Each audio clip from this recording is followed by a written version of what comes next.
My name is Helen McBride. I'm a director of research in our biosimilars business unit. So my role at Amgen is to help shepherd our biosimilars. These are copies of biologic drugs that we make at Amgen, and to ensure that they work the same as the originator molecules. Would you please describe a typical day at your job? So it usually starts out with a little bit of quiet time for myself. I read papers in the morning, so I do still conduct research of my own. So I need to stay current with the literature, current with the areas that I'm studying. A lot of the rest of the day could be one-on-ones with different scientists and colleagues, individuals from different departments.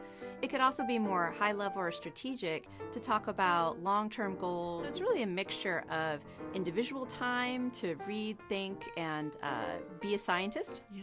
And then some other times with others to talk about strategy, to come to some consensus or plans about how to use our results in order to advance the programs. What is the favorite part of your job?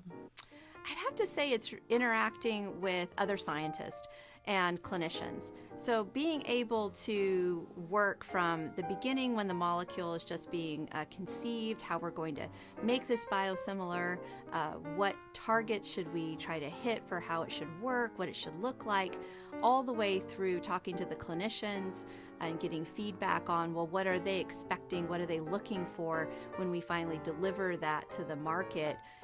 Being able to have that breadth and talk to people from the very hardcore science of making the molecule in the lab and characterizing it to the physician or the pharmacist who's going to be using it.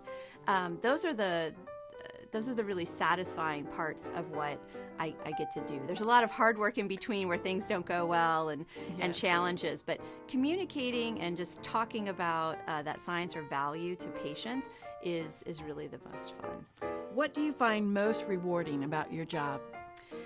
Because these are biosimilars, so these are medicines, these are life-saving medicines in some cases, and cancer and oncology indications that we can offer at, to make them more accessible, especially in markets. For me, the most satisfying is when some of these life-saving medications aren't even available in certain areas of the world because the cost is prohibitive. To be able to improve access, for example, we have a biosimilar to adalimumab, Humira. In some parts of the world, rheumatoid arthritis patients don't have access to that drug because they can't afford the cost, the continuous cost over years to take it. So to be able to offer something where now people who couldn't get benefit from a drug that helps them so very much, that they now can, that is really rewarding. I think it's what most scientists, they come to industry and leave academe to get a drug into the market and be able to help patients. When you were young, what did you dream of being someday? It changed a bit. So I have to say I was a very sickly child, so I spent a lot of time in the hospital when I was very young. So in the beginning, I really wanted to be a physician. As I got older, I realized that although I loved the idea of helping people, it was the basic questions that were far more interesting to me. Although you could diagnose someone and tell them why they were sick, to me it was more interesting, well, how did they get that way? And what would you do to help make it better? And so those questions started driving me more towards the scientist path rather than the physician path. Who was or still is the biggest influence in your life? I'd say it's still my grandmother. So she helped raise me when I was very young and sickly, and then helped me transition to be a confident young person as I got older. She herself came from very little means. She only had an 8th grade education. To her, my opportunities, I was the first person in my family to go to college, much less go on to a graduate degree. She was so very proud, but the lessons that she helped instill, that hard work is necessary to get where you are, that just because you reach a goal doesn't mean that you stop. You look towards the next and the next. What advice would you give students who think they want to enter a STEM profession? Don't let one teacher, one person, one individual who's influential to you tell you that you cannot should not enter into a STEM field.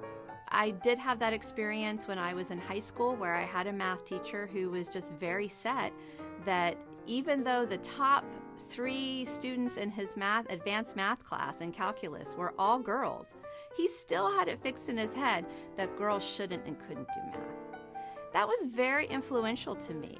If one person says something like that that's very negative, go try to push on that a little bit and get some other feedback. Maybe you really do need some coaching or you need some extra tutoring in a certain subject. Of course, take it as feedback, but don't let someone's unconscious or conscious bias about who you are or what you can do stop you, because that's not something they can do without your permission. Don't give them permission. I guess that's my takeaway.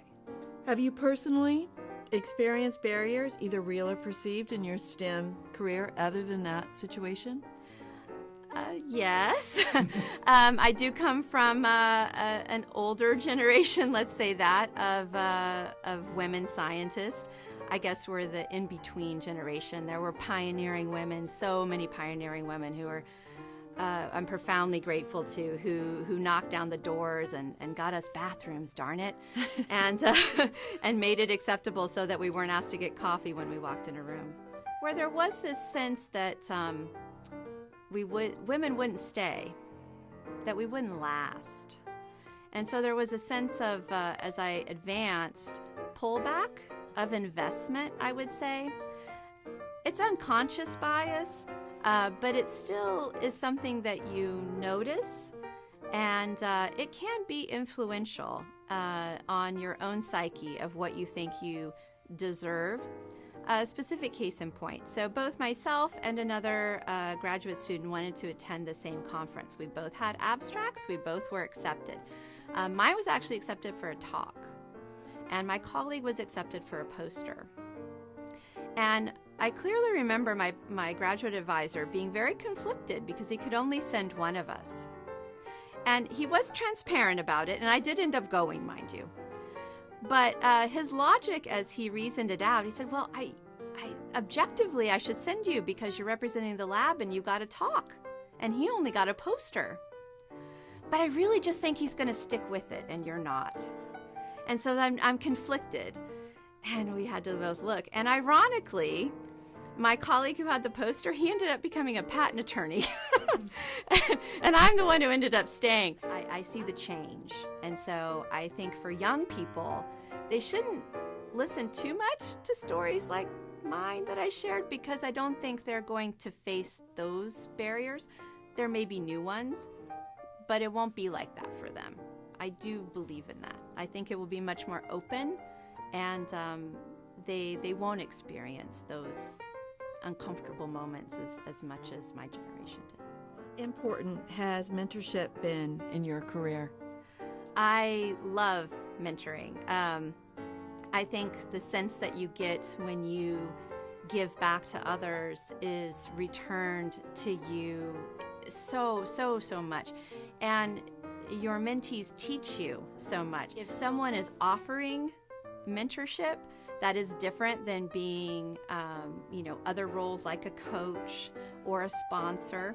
You should be clear about which one they're being with you. But when someone offers you the gift of mentorship, grab it. Because mentorship can help you profoundly, whether it's a career entry, transition, advancement, or just someone to bounce ideas off of. Take it. It's invaluable, and it will give you opportunities and connections that you can't even imagine.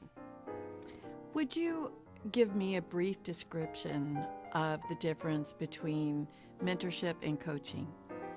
So mentorship is a very special relationship. The person is being very objective with you.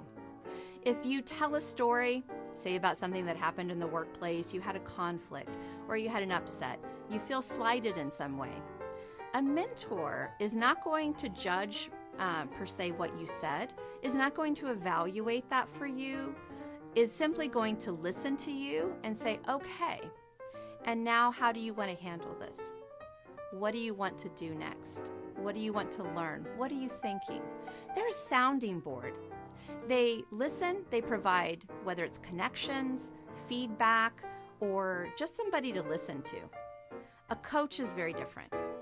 A coach's job is to enhance your performance and get you to the next level, whether that's inside your company, inside your department, or somewhere else. Their job is a little different because they can't be just a sounding board if they're going to get you to where you need to be.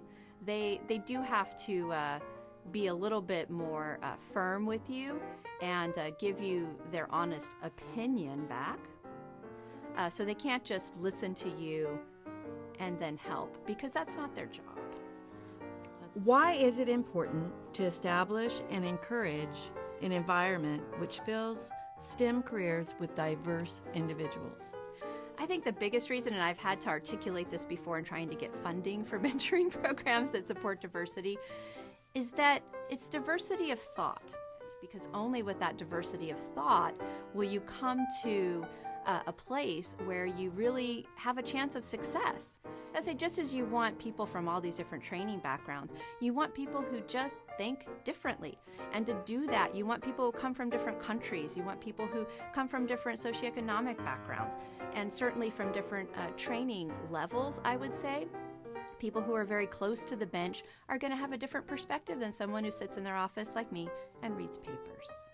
So you want people from all ends of the spectrum to have a place at the table, and that's where you get the highest quality work and the most confidence in the end that you're on the right path. And when the right path leads to treating humans and improving their quality of life, you got to do it.